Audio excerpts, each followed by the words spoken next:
क्या जरूरत थी छोरे से इतना गुस्सा करने की? जरा सी बात तो थी।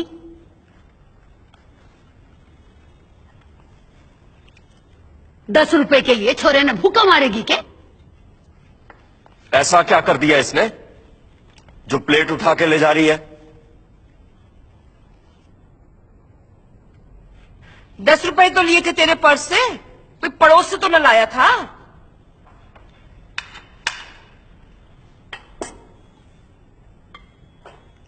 मेरे पैसे लिए थे इसने, तेरे बाप के नहीं।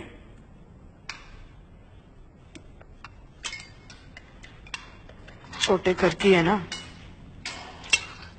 तेरी माँ ने कुछ तुझे सिखाया नहीं है? जान दे, ये तो तुझे खाना देगी ना, तू मेरी प्लेट से खा ले। तैं अपने खाने की चिंता कर।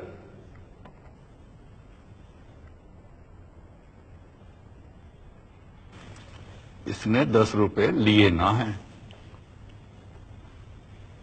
चुराए हैं।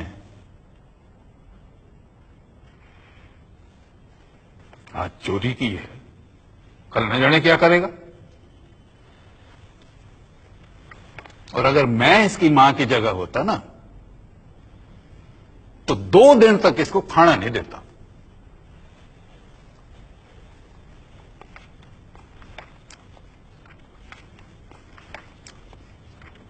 बहू,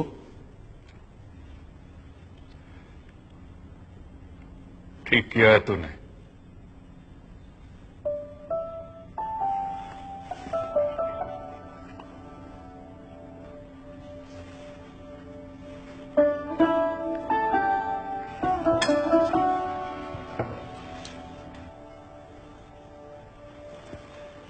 खा ले।